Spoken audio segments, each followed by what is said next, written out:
બનાવીશું આજે ફ્રૂટી બનાવીશું. 3 પાકી કેરી લીધી અને એક આ કાચી કેરી લીધી.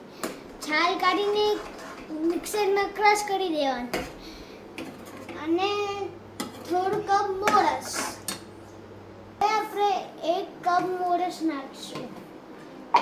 આ પલ્પને 15 મિનિટ સુધી પકાવીશું.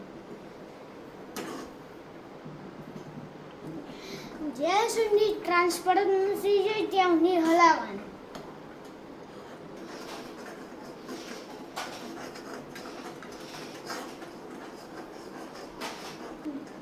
અને ધીમે આ ઉપર પકાવવાનું છે.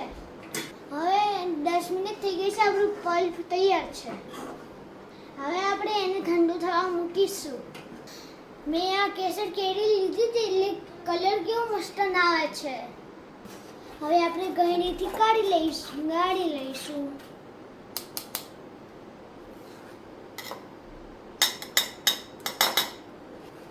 ગળણીથી કાઢીએ તો રૂછા નીકળી જાય.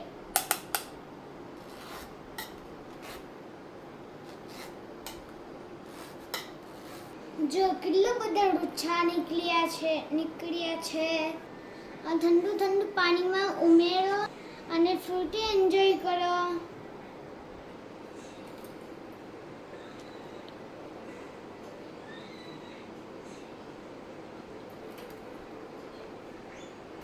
હવે એને સારી રીતે મિક્સ કરો.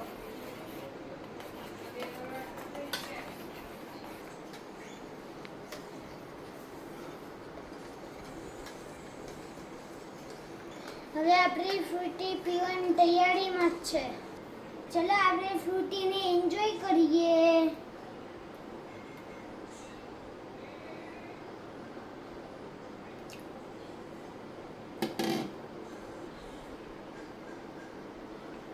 બહુ સુપર.